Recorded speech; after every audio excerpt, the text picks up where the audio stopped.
अमरावती शहरात एमडी ड्रग्सचा वाढता प्रभाव अत्यंत चिंताजनक स्वरूप धारण करत असून तरुण पिढी मोठ्या प्रमाणावर या विळख्यात अडकत असल्याचे चित्र समोर येत आहे। अलीकडे पोलीस प्रशासनाने केलेल्या कारवायांमध्ये कोट्यवधी रुपयांचे ड्रग्स जप्त करण्यात आले असून वारंवार मोठ्या प्रमाणावर धाडी टाकल्या जात आहेत। या संपूर्ण प्रकरणात गुजरात आणि राजस्थानशी संबंधित कनेक्शन समोर येत असल्याने या रॅकेटचा मुख्य सूत्रधार कोण आहे याचा सखोल तपास करण्याची मागणी करण्यात येत आहे। अमरावती हे एमडी ड्रग्सचे मोठे केंद्र बनत असल्याची शक्यता व्यक्त केली जात आहे। अलीकडील कारवायांवरून मोठ्या प्रमाणावर ट्रकद्वारे ड्रग्स अमरावतीत येत असून येथून संपूर्ण महाराष्ट्रात त्याचे वितरण होत असल्याचा संशय व्यक्त होत आहे। त्यामुळे या वाहतुकीचा संपूर्ण मागोवा घेऊन ड्रग्स पुरवठ्याची साखळी उद्ध्वस्त करण्याची गरज अधोरेखित झाली आहे।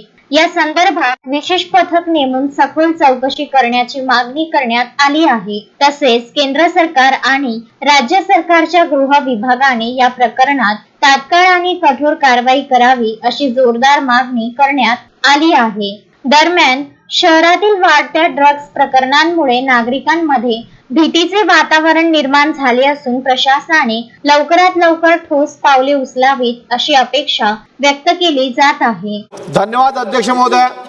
माझं अमरावती शहर जे एमडी ड्रग्सच्या आज विळख्यात सापडलेलं दिसतंय की जे वारंवार ज्या अलीकडेच पोलीस प्रशासनानं ज्या धाडी टाकल्या त्यामुळे त्यामध्ये करोडो रुपयाचं एमडी ड्रग्स हे जप्त केल्या गेलं आहे। एक नव्हे तर तीन धाडी या अलीकडच्या काळात पोलीस प्रशासनाने टाकलेल्या आहेत। कधी याचं कनेक्शन अहमदाबाद गुजरात सांगतायत, कधी राजस्थान सांगतायत। म्हणून नेमकं याचा आका कोण आहे हे शोधलं गेलं पाहिजे। आणि आज जे काही तरुण पिढी आमची अमरावती शहरातली त्या ड्रग्सच्या विळख्यात सापडली आहे त्याला वाचवण्यासाठी सरकारनं योग्य पावलं प्रशासनानं योग्य पावलं उचलले गेले पाहिजेत। सरकार हे निश्चित सांगत नाही की हे एमडी ड्रग्स येत आहे कुठून, त्याचं मूळ अमरावती तर त्याचं मुख्य केंद्र असू शकतं असं मला वाटते। अलीकडच्या काळात ज्या काही कारवाया झाल्या त्या पाहता त्या अमरावती शहरात फार मोठ्या प्रमाणावर ड्रग्स इथं येऊन पूर्ण महाराष्ट्रात त्याचं वितरण होऊ शकते। म्हणून अध्यक्ष महोदय या निमित्तानं एक विशेष पथक नेमून ह्या बाबतीत सखोल चौकशी करणं गरजेचं आहे, त्याच्यावर कारवाई करणं गरजेचं आहे। ते ड्रग्स कुठून येते नेमकं आणि ते कुठं जाते यासाठी पावलं उचलल्या गेले पाहिजे।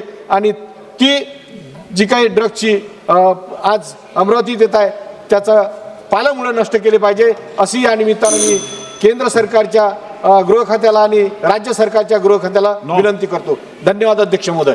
Vidarbha news bureau Amravati.